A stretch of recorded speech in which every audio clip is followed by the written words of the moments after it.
School season is near and we are still stuck on unorganized plans, mentally unready, no motivation, and wrong way of studying. Honestly, it has been 3 months of me staying on vacation mode, and next week is the start of classes. I decided to make this video because school is just around the corner and we all need to get this motivation and we have to make things right. Now, this video isn't just about the general tips on review 10 days before the exam, organize your plan, but these are actual specific things that you can do in order for you to excel this school year. And everything that I'm going to say in this video are based on my own experiences, my own techniques, and this has been proven by me are actually effective when it comes to studying. Now, if there are some advices or tips that I mentioned that doesn't work on you, and that is okay. Before we start this video, I just want to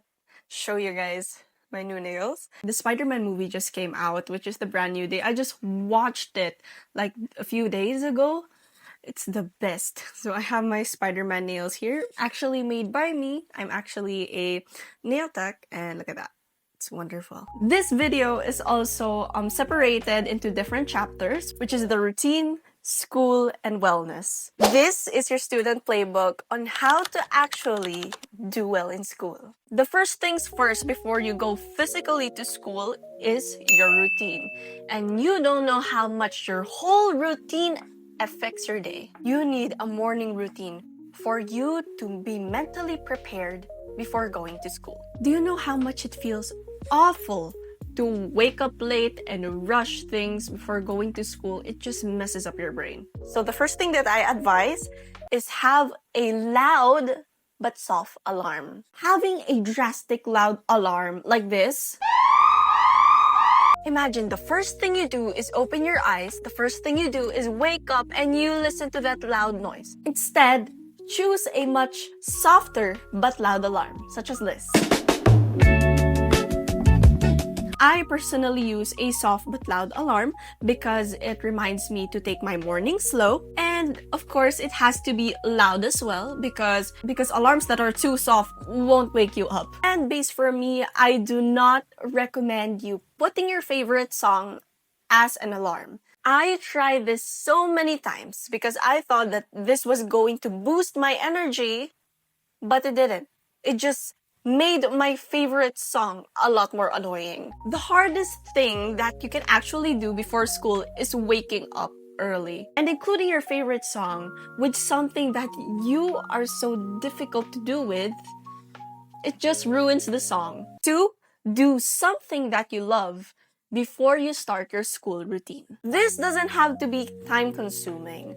This can even just be, a minute or 2 or 3. Just something to remind you about your personal self before your school self. Things that you can do, you can meditate, you can state affirmations, you can do a short morning stretch. Personally, for me, before I get up, I always pray. Your personal self is separated from your school self.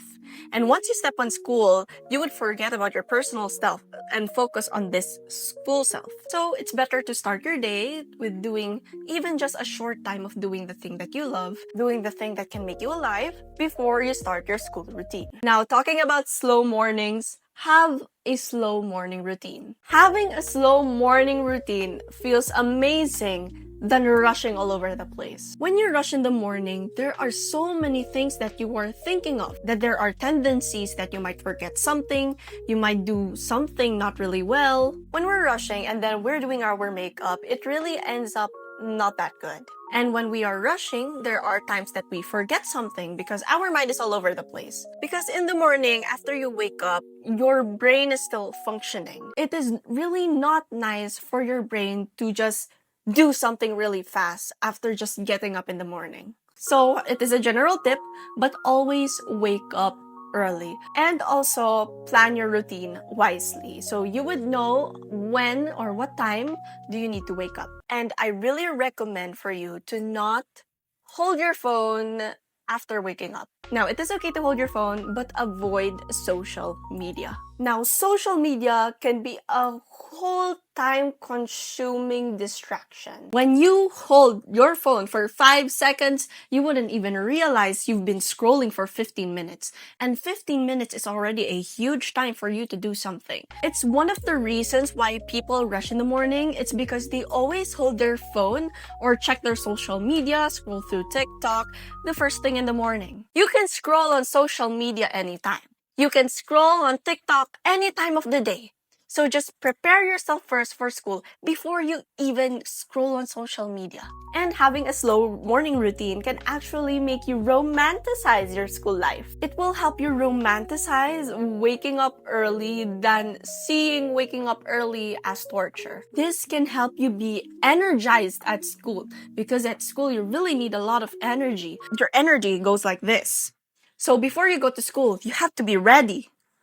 Before you go like this. Fourth, decide a reward for the end of the day. The reason why I complete my whole task, I complete the day, because I know that there is something waiting at the end of the day. This could be a cup of matcha, cup of coffee, getting yourself flowers, watching your favorite show, watching your favorite movie. Anything that rewards you that is not related to school. You know, the thing is, people work hard for something when they know there is something waiting out there. For example, there is a person who has tons of tasks to do but doesn't know the reward or doesn't even have a reward.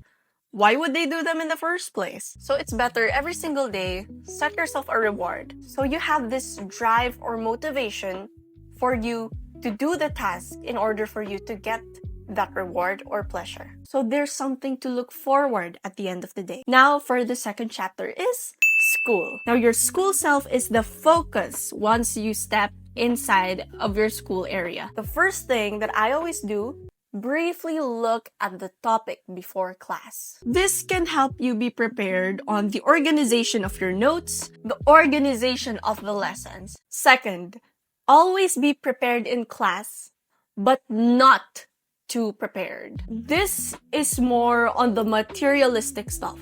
The pens, papers, colors. Always limit yourself into bringing these things, because some of the things that you actually bring is not needed. Only bring them when it is announced. I have here a whole pad of yellow paper.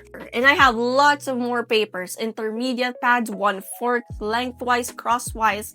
And bringing this whole pad is actually really heavy. That include the pens and the papers and the pencils and the colors. So what I always do, I always take 5 papers only.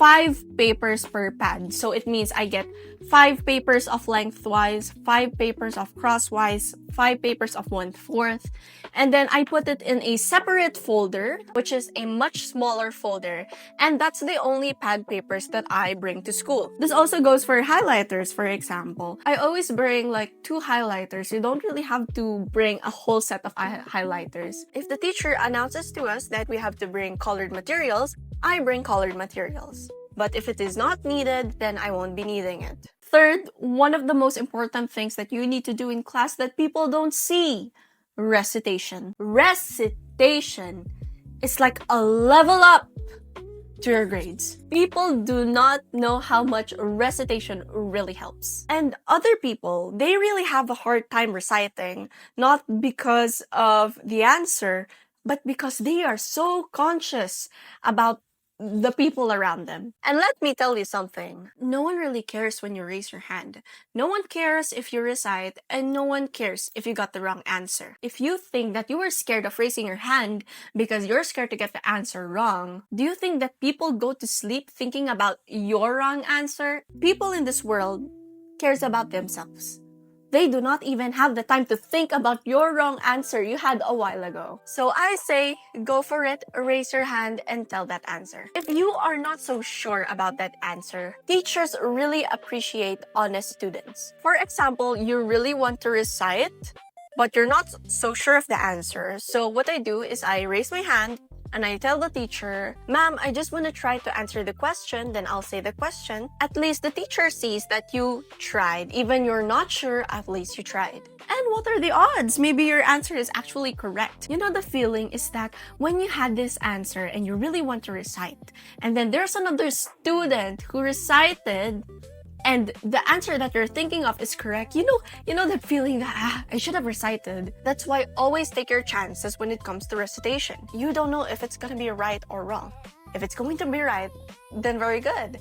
But if it's going to be wrong, it's alright. And you know the best feeling, if you keep on raising your hands, and then the teacher says, "Any other hands?" There's like a sudden satisfaction that, wow, I keep on getting this right, I keep on reciting. This doesn't only affect our grades, but this also affects the confidence that you have. 4. Take notes, even if the book or the module is in front of you. Just because the module or the book is in front of you, you would just listen to the teacher, look at the module, and not do anything. When I have a module, what I usually do is that there's the description, but I always write what I know. I always write my understanding. Even the definition is there already in the book, I still write what I understand. Because what I understand is the simplest context of the book. The importance of writing notes is actually testing your understanding. If you can actually explain a topic without even needing the book. Not only that, it helps you become an active listener. It's really better for you to write while the teacher is discussing, for your body to also wake up during the discussion. 5th, I always do this. Drink water every end of the class. Water does not only make our body hydrated, it also helps us properly consume information. It improves your memory and your concentration. Think of water as a fuel to your brain. If your brain is empty, it cannot function well, it cannot move well. So you will always need this fuel in order for your brain to work properly. One tip is always use reusable water. Now, I get it. I don't really like bringing reusable water because it's so heavy in the bag. It's so space consuming. That is literally the main point. Once you carry your bag and you have this tumbler filled with water, very full, your bag will feel heavy. And those are the things that people complain about. But because of this is when you are forced to drink water for you to not have a heavy bag. I do not like carrying my reusable water around, but since I want to make my bag lighter, I decide to drink water, so the water lessens and my bag feels lighter. At the same time, you are also hydrated. And buying plastic bottles is not good for the environment, so use reusable tumblers. Next, study smarter, not harder. Find a study technique that does not make you study longer, but efficient and effective. Studying longer doesn't make you a good student. It is not about how long you study, but how effective your study method is. Personally, I am the type of girly who uses active recall and the Pomodoro technique. Next, plan your calendar properly. My calendar and my reminders list is like the most important thing to me when it comes to everyday tasks. This can help you track your tasks and also notify you when you are going to start a certain task. My reminders list is organized and separate. So I have here my to-do list, my general to-do list. I also have here my nail and client orders. This is for my nail tech business. And we also have writing because I'm a writer and I write books. I also have this to do at school. These are the schoolworks, the deadlines of the schoolworks that I need to do. And also influencer, which is my career right now. And you will see in my calendar that this is what it looks like. It is filled with schedules. It is really nice for you to organize your reminders. It is also better for you to color code them. My crown kind of hurts. I might remove this. It kind of hurts here though. Next, the most recommended one, do the task after being sent. Doing the task after being sent is like the most game-changing thing that I did. But doing the task after being sent doesn't mean that you have to finish it right away. Just start it.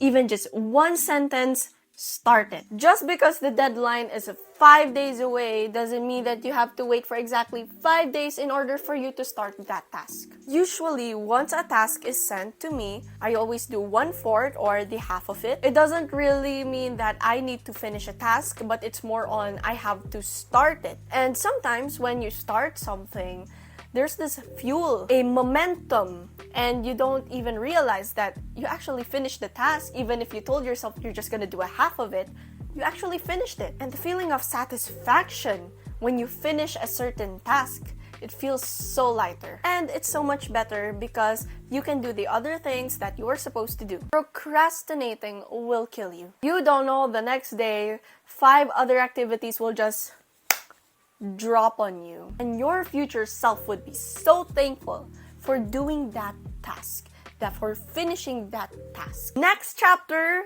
well-being. You cannot only focus on your school self, because focusing too much on your school self will actually drain you. Now, one of my advice is do something you love outside of school. This can be joining clubs, joining a choir, joining classes that are not related to school. School itself is very draining, and you need something productive in order for you to recharge. But just note that this doing something you love is not watching, it's not really reading, it is not a reward. Rewards are different from what I am saying right now. Outside my school life, I have a nail business, I join dance classes, and I also write Wattpad stories. And I also film videos like this. These are things that I do outside my school life that makes me happy. And this makes my life beautiful because I don't center my character as just a student. This reminds you that yourself, your character, does not only belong to one place, that there is something more out there that you can do than school. Second, just like the similar one to routine, reward yourself every single time. It is important for yourself to always be rewarded every achievement. Good test results, good quizzes, successful reportings, always reward yourself. Next, have physical movement. Physical movement is something that you really need in your body to maintain its healthiness. Because once you're in school, you just sit down. Once you're studying, you just sit down. You always need to have physical movement. Next, have 1 day of full rest. Remember that God rested after 6 days of making the world. Why shouldn't you? And in this specific day, learn how to say no to those tasks. Next, this is probably a general tip, but this is very important. Get enough sleep. During your school days, it is really hard for you to sleep properly because you have the amount of tasks that you need to do. You need to review and all that. One time, I really studied so hard in a specific exam, and it really took me until midnight of studying. And I really studied all the topics. I studied all the topics. But the problem is, I only had a few hours of sleep, like really few. And during the exam that I reviewed so perfectly, I slept. All those studying wasted because I couldn't focus on my exam because I was too sleepy. And even if I drink coffee, it will really affect my focus because I palpitate really fast when I drink coffee, which will not help. So sleep is really essential. And that is all for today's video. So school is just around the corner and I might not be as often posting videos anymore, but I will still try and hopefully I will get to do these kinds of videos as well. Remember that school isn't just about good grades. It's about being a disciplined person, a curious person, and being prepared with whatever comes next. And for my fellow Christians out there who are still students, remember that your identity is not found in your grades, your GPA, your scores. Do your best, honor God with your work. That is all for today. Thank you so much for watching this video, and I hope that you will do well in school. Bye-bye! I love you, but Jesus loves you more.